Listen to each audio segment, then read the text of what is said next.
Welcome to Threads of Enlightenment, a podcast devoted to helping you overcome challenges in your life that prevent you from becoming the best version of yourself. Each episode features interviews with people from all walks of life about their journey of self-development and the principles they utilize to overcome their fears to achieve their desired outcome. Ready to be enlightened? Here's your host, Ken Primus. Threads of Enlightenment, guys, you know how it is here, how I welcome the guests, because I deem that they're coming with several things very expensive in my eyes. I've learned this. First is their time. Time, what a precious commodity given to each and every one of us, 24 hours. Be very careful how you treat her. You have to learn how to respect and honor her, man, and as you do, she will do the same to you. The other is the journey. The journey is a powerful creator, man. It created Earl that is before us, and he is about to share with us wisdom, knowledge, insights, stuff that we need to learn so that we can become better human spirits while we are here on this beautiful place called Earth. Earl, welcome to Threads of Enlightenment, man. Well, thanks, man. I'm super happy to be able to share in this moment, and I love the idea of threads of enlightenment. It's such a cool image. So thanks for having me on. Thanks, man. There's a story behind that, as usual. One of the questions that I do and I ask on the onset, Earl, is to allow the individual to crystallize to us what is their assignment, because I've been trying to educate everyone that we are here to complete an assignment. We weren't called here to live on this planet to have a job and then die. That's a morbid picture. And so we want to give you the space to tell us, how do you serve mankind? Yeah, that's a big question. And I think it changes over time, right? I would answer that question it does. pretty differently at different stages of the game. Yeah. And I think, maybe my answer now is a little simple. In some ways, it's just to be a little more kind. Yeah. And to wake up every day and to kind of try my best to work on my heart, to catch those glimmers in the world, and to focus on the things that bring joy, and to be the guy that walks into the room and brings people up instead of brings people down. In some ways, maybe it's simple as that. I mean, I could break that down into my job, or how I am with my family or my partner. Yeah. But I think that would be the thread that runs through all of that, I hope. Yeah. So my answer has been more complicated in the past, but simplicity is always a beautiful thing. It's kind of been distilled down to... Yeah. It is one of our assignments, I believe. We also, kindness and expression of love and appreciation for someone other than self is a powerful assignment to practice on a daily basis, if you will.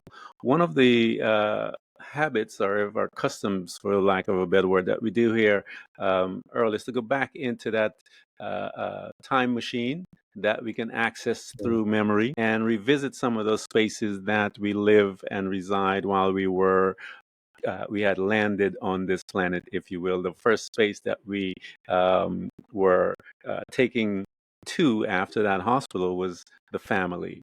We have mom and dad. These are strangers. You are brought into this beautiful space. You're a stranger too. They're traumatized. You have been traumatized. Mom and dad also. So this beautiful family of traumatized folks is now going to exchange data. What was your family like? Yeah, I grew up in Canada. I grew up in a suburb of Vancouver, North Vancouver. And my memories of growing up were, lots of sports, lots of friends. We lived on I thought it was kind of normal, but we lived on a street. There was maybe 15 houses on one side, 15 on the other. It was a 1-block street. Yeah. And on that street, there was probably 20 kids my age. Wow. So it was kind of a new suburb. It was like the place to go when you're starting, new starter home kind of things.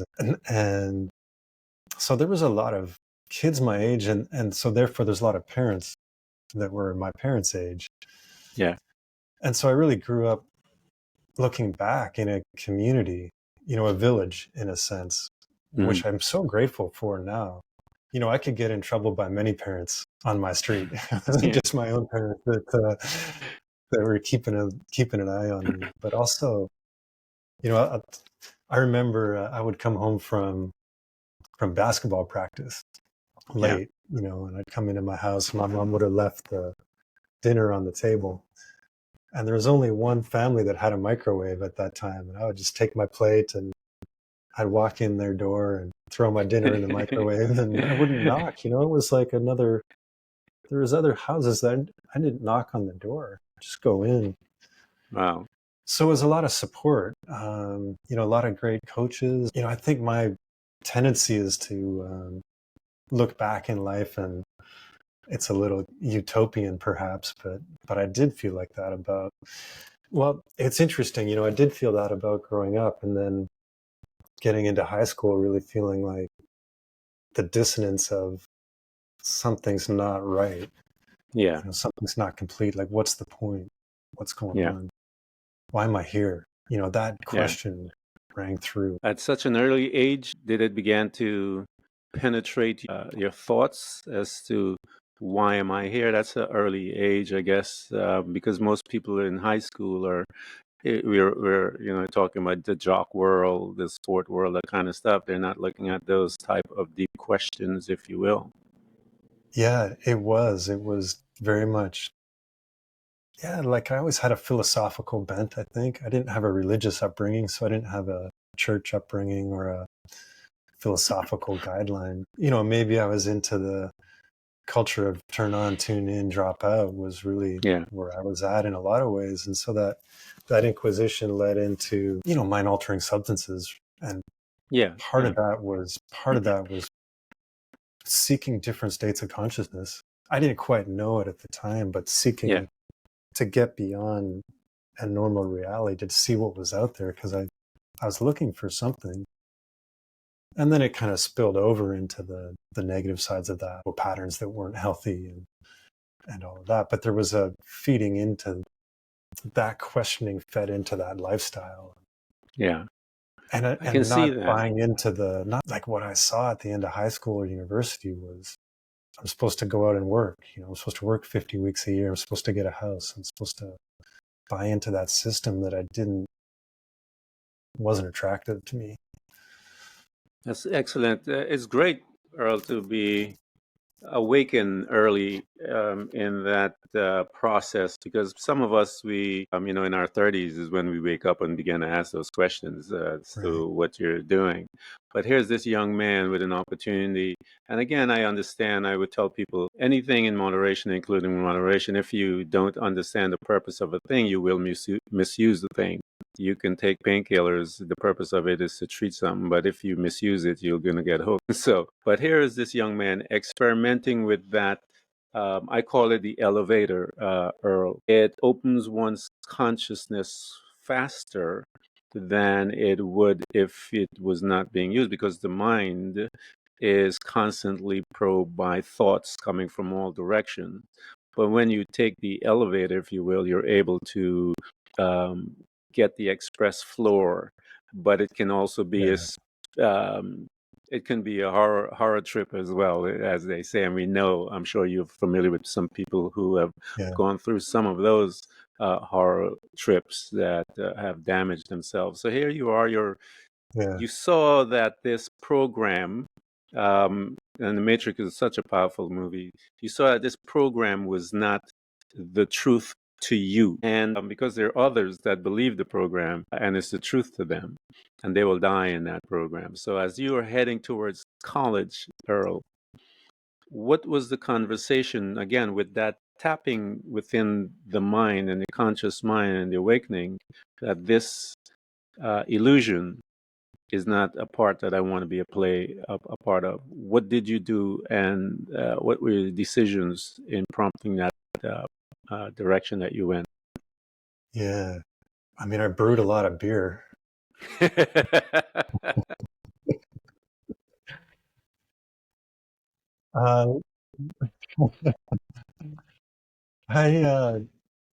What it felt like looking back, I don't think I had the words for it at the time, is I had renunciation, but no path. I knew And the world for me at the time was meaningless. Like, it was very clear to me the world had no meaning, and that's why everyone's trying to put their meaning on life, and religion's trying to sell you their Mm-hmm. paradigm and overlaying a constructural framework on it, something that has no meaning. It has no meaning. Yeah. And because life had no meaning, the meaning for me was the most important thing was my time. You said it at Yeah. the beginning. It was like the one thing I can't replace is my time. And I knew that. And I knew that my meaning was to have fun. Yeah. And just as long as my fun didn't take away from anyone else's fun, then that was it. And so it was a very kind of, in some ways, selfish or hedonistic lifestyle. And it just meant the idea of working didn't seem like a good trade-off. Yeah. And so I went traveling, which I think, is such an interesting paradigm where you can, I was, God, I can't believe this looking back. I was 4 months from graduating university, and I took out a student loan and I bought a ticket around the world. And Wow. I can't believe my parents didn't kill me. So I left. And then I remember being on that plane and feeling like I could change my name. I could, open up and be someone that isn't afraid to laugh. I could totally, no one knew me for the first time in my life. And that theme kind of comes back later on and several times, but I left. I went traveling, and in my travels, I was selling drugs to support, my freedom as I saw it. Really, it wasn't anything other than that. It was wanting to have my freedom of time. I remember I was in Australia. I was up by Brisbane, and took a job picking apples for a couple of weeks. Yeah. And 10 days of picking apples in the sun and slogging it out, and we all got paid in cash at the end of that 10 days. And then I just sold a bunch of drugs and made more in an hour than I had in 10 days. And it was like, I'm out. I'm out. It's just not a good trade-off for me. Yeah. So as you started experimenting with the entrepreneurial shift, as you said, one of the things that I find that people that exit the program early, they gravitate towards entrepreneurship in whatever form, because the driving force behind that is, as you stated, their freedom. They wanted that freedom, and they'll find it however they want to, however that business opportunity, that entrepreneurship opportunity comes in. And so you took that route, and you're heading out. It's a gutsy thing, Earl, to do, to abandon, quote unquote, your life, which was the college, and get yourself, or your future, if you will, and get yourself a ticket to travel the world. There is nothing like traveling, man, and walking into different cultures and different belief systems and so forth like that. It is one of the most intoxicating things you will ever do in your life. And anyone listening to Earl and I having this conversation, man, you have an opportunity to travel. But today, you don't be an entrepreneur like how Earl was doing the entrepreneurship. See if you can find something online, but get out there and jump in to different cultures. You will be rewarded greatly from that experience. So here you are, Earl. You're out there. You are doing your thing, and something began as I was reading some things about you as you're getting a little older. Something came into your life and change your life forever. Now, talk to us, introduce us a little in your travels. What did you started to discover about yourself? You made a statement about restriction of laughing. What did you started to discover about yourself while you were exploring the different cultures? Well, it was a kind of a unique, perhaps, turn of events where, I got arrested, and then I was in prison in New Zealand. And I remember the first day, seeing the irony of the search for freedom ending up being in a place where, in some sense, you don't have freedom anymore. Yeah. And being, a little scared, but a little fascinated by that idea of the irony of looking for freedom and then knowing I would be a couple of years in prison, then, all sorts of things happen from that person. Yeah, I don't know if you want to get into that, but that search for freedom led to a place where in a lot of ways I'm controlled of what I wear, what I eat, Yeah. who I can talk to. But in some ways, the realization was the freedom that was most important to me can't be taken away. Yeah. And that freedom became the big exploration for me, really. Yeah. It's the key, isn't it? What is freedom? We have to have an answer to that because, as you see, and you stated, that freedom, as I understand it, is more of an internal thing than it is an external thing. You had someone in the personhood of Mandela and these guys that were in prison for X amount of years, and yet when you read his story and stuff like that, he's talking about how he was free. Where was that freedom in? That was an internal compass that he had. And that's where his freedom came from, and it was able to guide and explore. While you were there, what were some of those lessons that you had to learn as an individual that was seeking freedom and understand that there was some restrictions within your first understanding of what freedom was? How did you begin to respond to that? Because that would be a difficult space to be in, if you will. Yeah. There's a couple things. Someone wrote me, they said, there is no better here than here, and here is no better than there. And that kind of reflected that idea you were just speaking of. But I think there was a realization that I didn't know what to make of it, but everything I normally worry about, girlfriends, family, friends, travel, food, rent, job, all of that I wasn't going to have to worry about that for 2 years or so. Yeah. And all the things I'm usually worried about or upset about or afflicted about kind of got wiped off the map. Yeah. And I didn't know what to make of that, and I was just watching and I was observing, I think, and just seeing that it's not suddenly freedom of, it's not nirvana. It's the mind just finds other things to perseverate about, or to be upset about, or worry about, or stress about.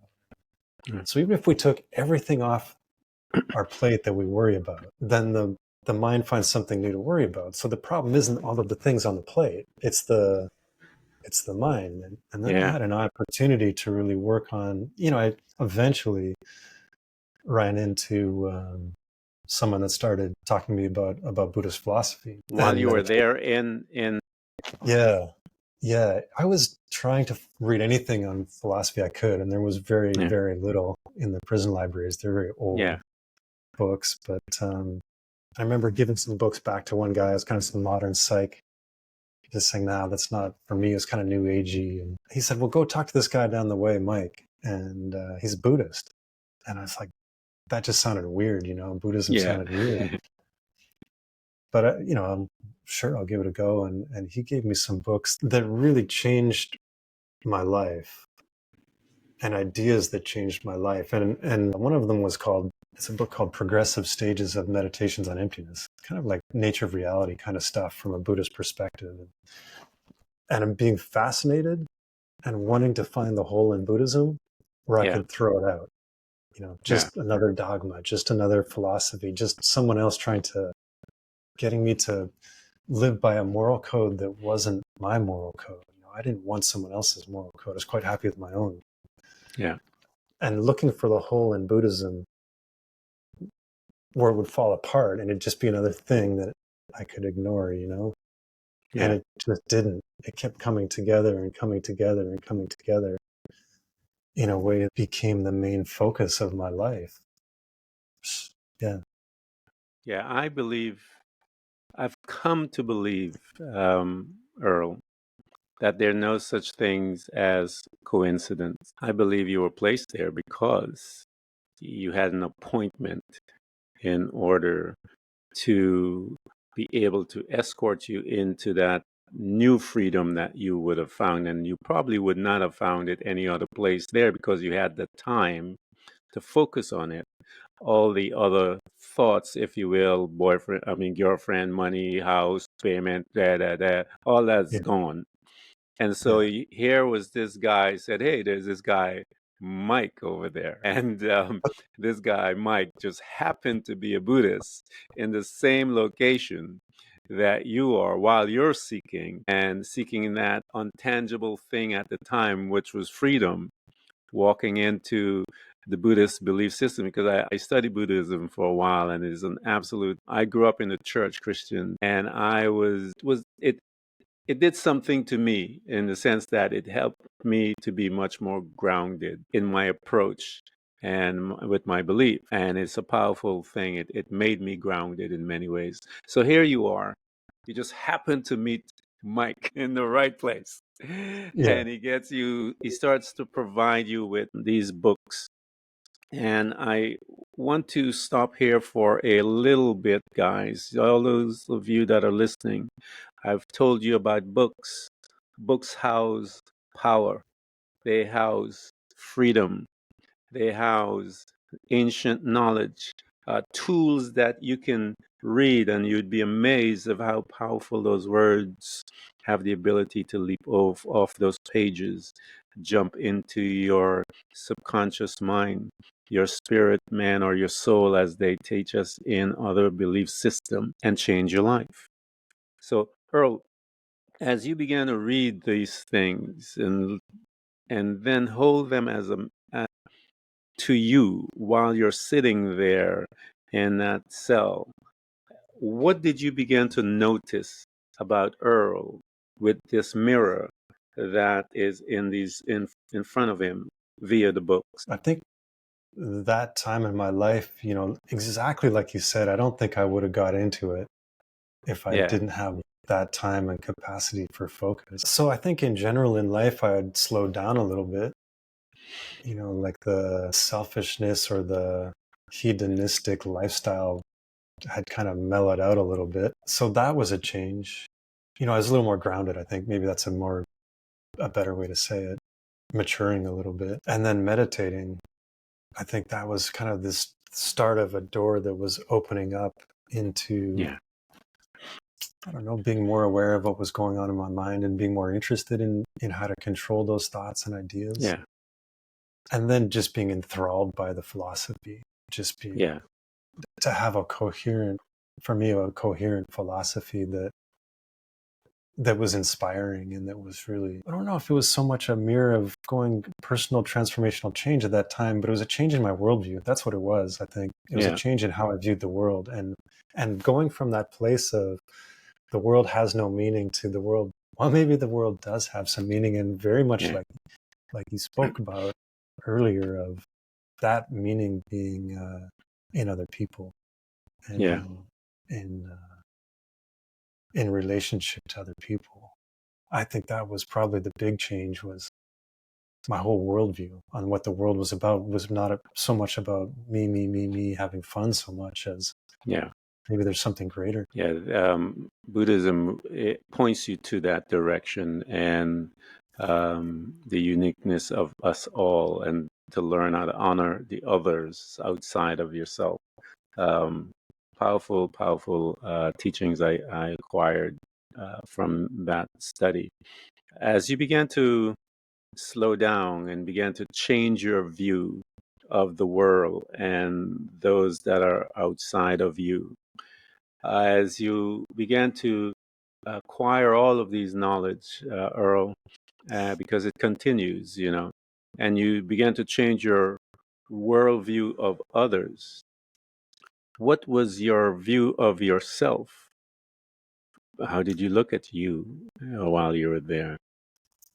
Yeah, I think it was funny to talk about Buddhism because I don't relate to being as a Buddhist so much, but I have studied a lot of Buddhism. I've studied a lot of yoga, and Yeah, those worldviews are very, there's some common threads in them, that the world is a reflection of our actions. Like imagining the world as a blank screen, yeah, and then the way that we watch ourselves do things, say things, think things those imprints in our mind then kind of manifest a world, in a way you could say unique to ourselves. Like Yeah.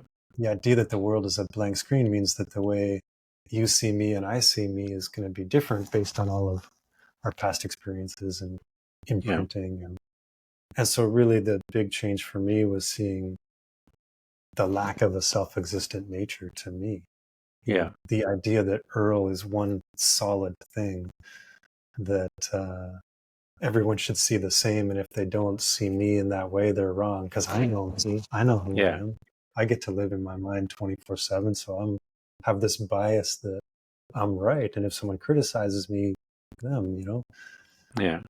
and the idea that my actions directly, profoundly create my reality and my perception of myself, I think allows me to let go of strongly held beliefs about myself or about other people or about the world. And the focus really became about trying to use those practices to purify the mind, in the sense of getting rid of the negative thoughts and habits and Yeah. perceptions, and trying to use that understanding to react in the world differently to Yeah. the interactions and the problems that I was seeing. I hope you guys are, Earl, I have a habit with my listeners. I try to welcome them into different stages as we are moving through the conversation. The first stage, I tell people, listening is important. When one listens, you change your focus. But I always invite them, Earl, to transition from a listener to one that is hearing. When you hear things, it is different than listening. It becomes more palatable, more powerful, if you will. It has the ability to change you. And I want to invite you guys to transition over, because what Earl is talking about right now and right here, when he started from the meditation, when he mentioned meditation and the mind, meditation is one of the most powerful tools passed down to us through time to assist us to manage our thoughts. I tell people, everyone meditates. I don't care who you are. Once you are a part of the human family, you're meditating. What you meditate on is what is going to bring the fruit. And so the meditation aspect of it, and he mentioned also yoga, these are tools that will assist you in learning how to manage your thought field. I call it a field because these thoughts are just all coming from nowhere. As Earl said, you don't have to worry about rent and all these other things, but the mind will find something else to put in its place. So meditation, and it was one tool, and many others, journaling, all these other things, are to assist you in managing that thought field so that you can become a creator versus one that is living on the default programming or the default demands of those thoughts. You are not going to be a reactive individual based on your thoughts. As you meditate, you are becoming proactive. You're changing your format. You're changing your process. You're becoming a powerful creator. Early you began to notice these changes as it's time for you to exit uh, um, that location that you were there for several years and you're moving Yeah. through, because you went into something that I want to talk about as Yeah. far as how did you make that decision to head towards the meditation aspect, because meditation to me, Earl, saved my life. So I have been very fascinated about doing what you did, because I am going to do it at some point in my life. I just need to schedule that thing out and do that, because I want to know. Talk to me about that, Earl. First, tell us, as you exited um, your location that you were there for 2 years, where did you go? How did it manifest as to where you went, and what did you do to step into the new location called this new world, the world, if you will, uh, other than the other place that you were in prison? Yeah, I I left. I went back to Canada, and I just kind of continued my studies, and Yeah, had a teacher named Michael Roach, and I went down to help him start a retreat center in Arizona, and we did another 7 years of advanced study yeah. in the desert in Arizona, and it was a very Wow. powerful time for me to, again, there was another leaving. I left my country again. I left my relationship. I left my house in this beautiful part of British Columbia. And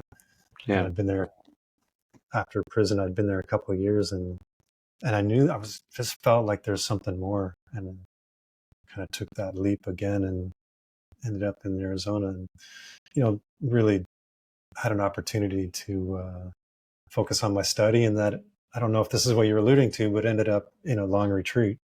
yeah, After 7 years of study, there was a group of us that entered into 3-year meditation retreats. So that, what a beautiful opportunity to yeah, do something. I feel very fortunate to be able to have stepped out into, we're so outgoing in the world always, and yeah.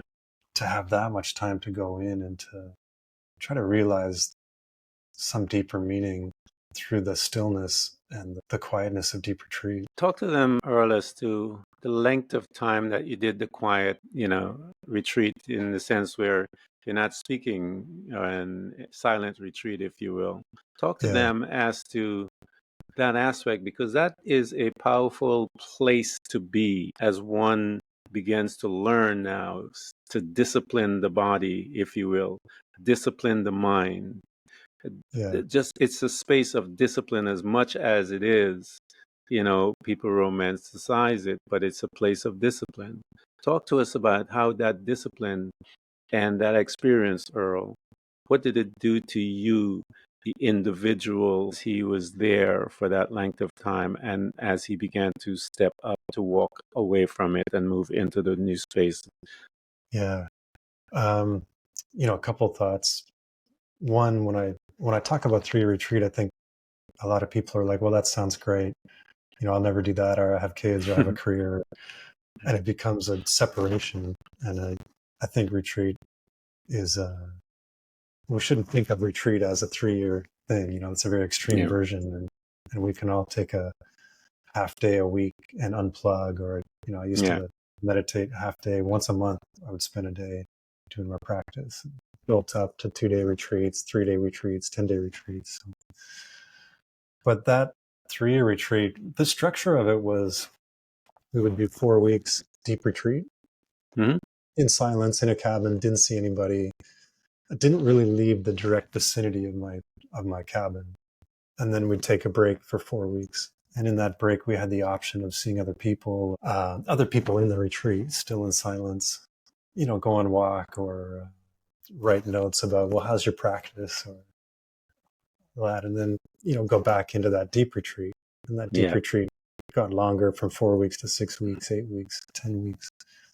And those deep retreats were probably 12 hours of practice a day, uh-huh, meditation, yoga, mantra, different, yeah, different practices like that. Gosh, I don't know. It's such a journey within that time also. But what I remember at the beginning was all of this guilt came up. I'd sit down and yeah, meditate, and it was just guilt about stuff I'd done in relationships, and guilt I'd done about, with my parents, things I'd been neglectful or rude, or, just all the stuff I'd never given myself time to deal with, that I'd spent yeah, 40 whatever years of sweeping stuff, 37 years of sweeping stuff under the rug, and yeah, creating a life that I didn't have time to deal with it, not dealing with it under the illusion I didn't have time. And then in retreat, it's like, you sit down and meditate, and it comes, you going to look at me now?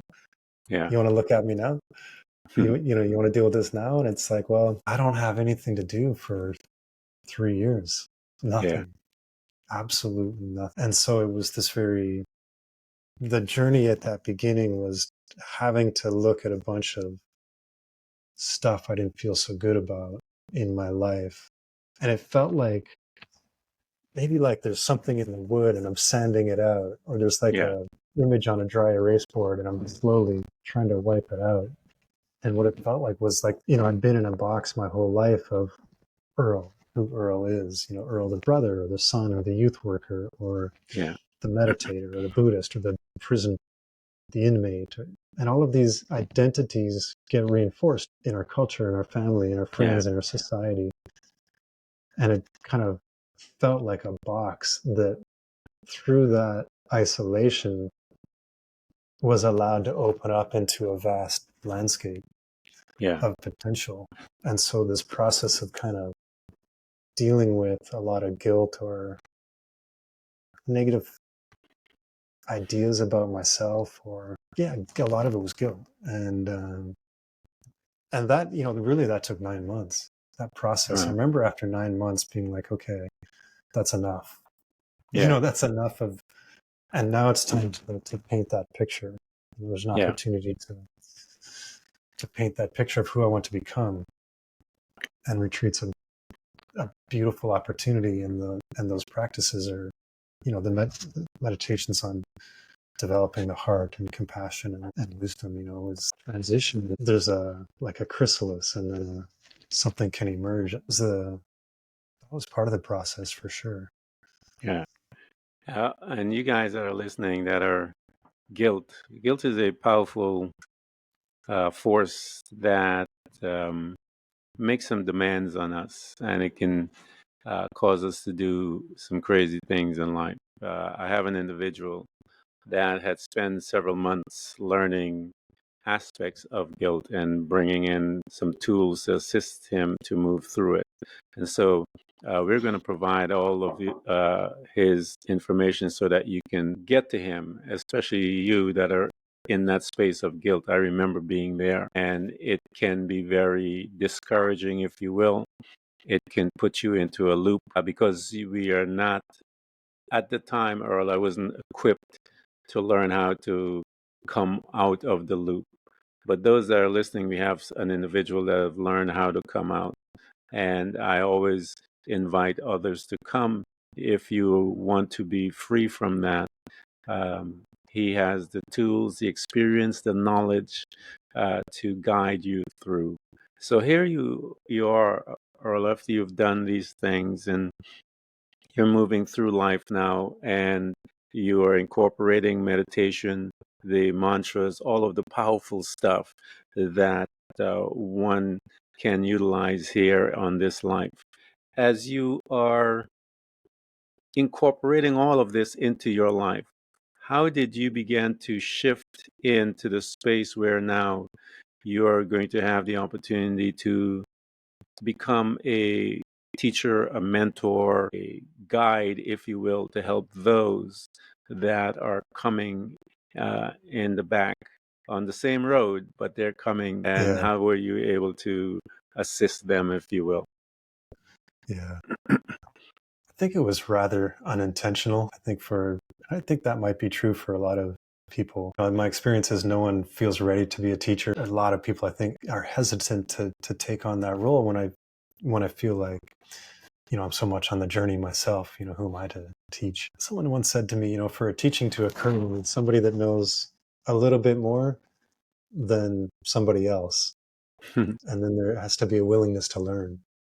Yeah. And that's all it takes for teaching to happen. And I really think that's a cool idea, because then it allows us to be teachers and students at the same throughout time. the day, throughout our life. But, we had a community of people that were studying. And I think when people hear, oh, you did 3-year retreat, then I don't know, there's a mystique about that. Or everybody that went in retreat came out a better person.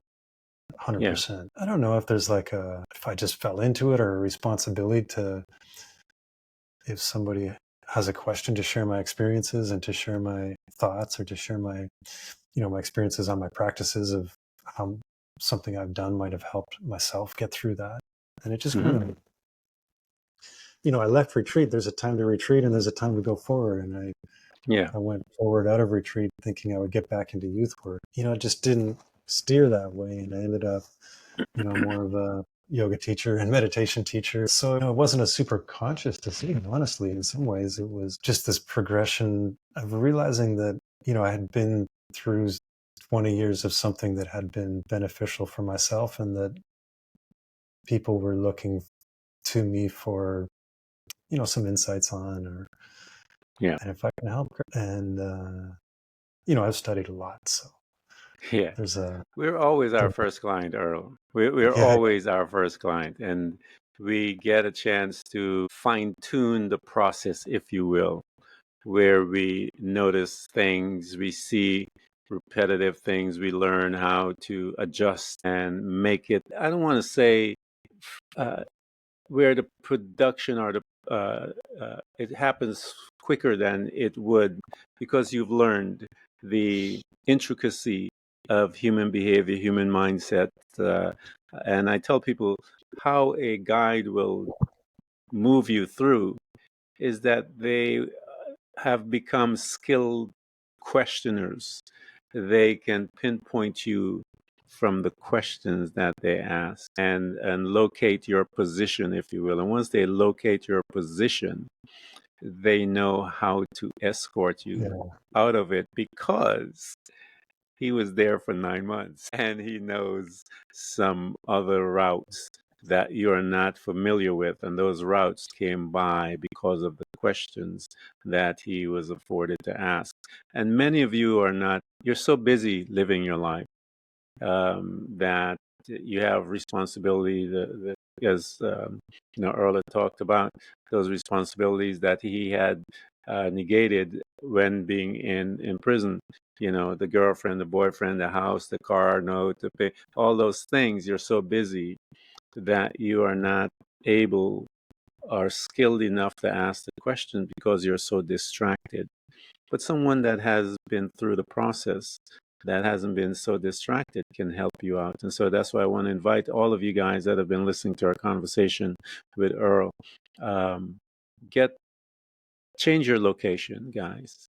That's You change your mindset, and you're going to change your location. It's That's how it works. This particular journey is not a McDonald's or a Burger King. Have it your way. It takes discipline, and it's several steps forward, some back, and direction. Be palatable, come open, and come willing, and your life will change. So here you are, Earl. You didn't go into it willingly or knowingly, if you will, but you are here as a guide, as one that is able to assist. Being in this space right now, because I tell people I can sense it, and I know others can that are in this space, that there's a change coming. There's something brewing within the next level of human development, if you will. What's happening to you, Earl, as you are going in deeper? What are some of those drum beats that you're hearing within yourself as you are excavating more and more of yourself? I come back to simplicity, separating. I've been fortunate to study a lot of yoga philosophy, a lot of Buddhist philosophy, and to do a lot of practices, and to, I don't know, like, to sift through and distill the ones that resonate with me, Mm-hmm. and to let go of the, I don't know, like some of the ritual aspects I'm not as into as I used to be, and to integrate the deeper meaning behind the ritual.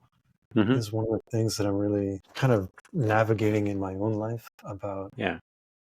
What are the aspects that are really important to me of all of this vast sea of practices and wisdom. And so it's been a distillation process, and it's been a more, integrating, kind of like I talked about, like there's a time for retreat and a time for going forward. So how can I live my life?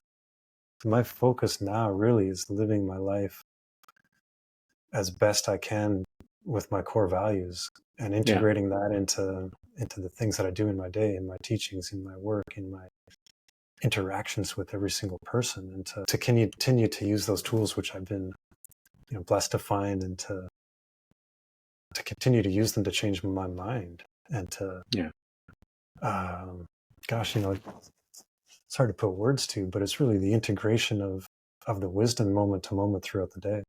Yeah. Can I maintain my mindfulness in a difficult conversation? Yeah. And catch that moment when my mind wants to go to irritation and my mind wants to go to anger, and get back to a place of love, compassion. Yeah. I'm And learning it. with, Yeah, it is one of the, I was talking to someone a little while ago, Earl, and what I'm noticing, the importance of being present in the moment. And when I step out of the moment, if you will, that's when I step into um, disbelief, all of the other things, the negative forces that one can bring and allow into their space. But when you are present, you are in power. You're in the moment. You're present with what is going on. And as I'm learning, for me, Earl, that the key to this whole thing is learning to live in that moment, at that very moment, at that time, not allowing any thoughts to pull me out of it, but to learn how to flow within it, recognize what it is from a conversation. And when someone says something that begins to irk me or whatever, I have to pull, as you said, we have to pull myself back into the moment and not to allow myself to step out of it, because that's when all the other things start jumping in. And it's a powerful lesson to learn, because it's going to be every day until I die, bro. It's a challenge sometimes. Sometimes it's easier than others, but that's the process of growing, and I'm excited about it. Um, Earl, I've been waiting for this conversation for a while. I was so excited when you came on and you were talking about your life, as I was reading it and trying to do some research as to things about you. So I am honored that you're here. And every one of you that have been listening to us, we're going to provide you everything for you to get to him, get access, man. I can sense from my conversation with Earl that we haven't even touched the surface as to what is available for you when you get in touch with him. So get in touch with him and get access to all the additional knowledge, wisdom, and understanding, insights that he has to move you through your current location. Earl, I want to thank you so much, man, for coming to Threads of Enlightenment. Ken, it's been a pleasure, man. I really appreciate it. It's nice to share in the conversation and have another thread. I appreciate you so much. Thank you. Thanks for tuning in to Threads of Enlightenment with Ken Primus. Hopefully you're now feeling more empowered to overcome the challenges in your life, whatever they may be. Share that inspiration with others by telling them about this podcast, rating it, and of course, remember to subscribe so you don't miss a single episode. For more connection, you can find us on Facebook and Instagram by searching for Threads of Enlightenment. Until next time, stay enlightened.